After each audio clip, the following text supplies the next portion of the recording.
नाम निष्ठेने घ्यावे. नाम श्रद्धेने घेणे म्हणजे काय, तर आपल्या गुरुने किंवा ज्याच्याबद्दल आपली पूज्य भावना असते अशा व्यक्तीने सांगितले म्हणून घेणे. अशा श्रद्धेने नाम घेणाऱ्याच्या मनात शंका येत नाही. ही स्थिती फार भाग्याची, पण तितकीच दुर्मिळ. निष्ठेने नाम घेणे म्हणजे शंकारहित नाम घेणे. शंका अनेक तऱ्हेच्या असतात.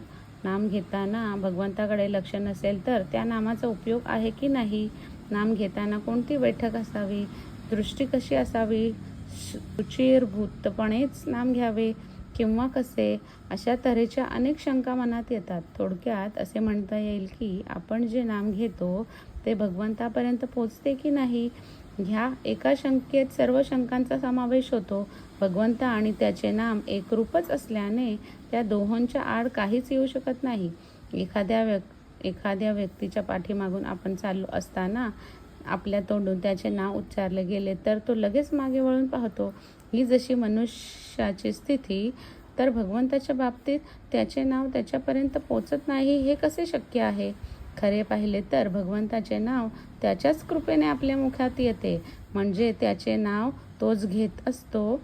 मग नाम भगवंतापर्यंत पोचते की नाही ह्या शंकेला वावच कुठे राहिला. समजा 2 माणसे जेवायला बसली, त्यातल्या एकाच्या मनात काही विचार घोळत असून त्याचे जेवणाकडे लक्ष नव्हते, पण हाताने तोंडात एक एक घास घालण्याचे काम चालू होते. दुसरा इसम मात्र लक्षपूर्वक जेवण जेवित होता. दोघेही जेवून उठले. ह्यात उपाशी कोण राहिला? दोघांचीही पोटं भरलीच.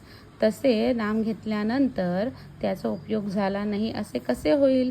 समजा आपण परगावच्या एका अनोळखी इसमाला पत्र लिहून त्याला बोलवले. तो आला आणि त्याने सांगितले की तुम्ही ज्याला पत्र पाठवले तुम्हीच, तर त्याच्या वचनावर विश्वास ठेवून आपण त्याला जवळ करतो.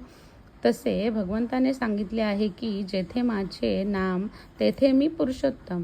तर मग या वचनावर विश्वास ठेवून आपण नाम घ्यावे आणि त्यातच त्याला पाहावे. असे का करता येऊ नये? हीच श्रद्धा.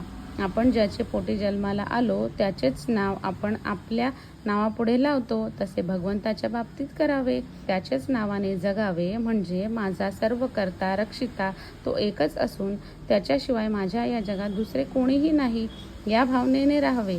असा जो भगवंताचा होतो त्याचे महत्त्व भगवंत स्वतःपेक्षाही जास्त वाढवतो. नामाने भगवंताची प्राप्ती होणार ही खात्री असावी. अशा नामालाच निष्ठेचे नाम असे म्हणतात.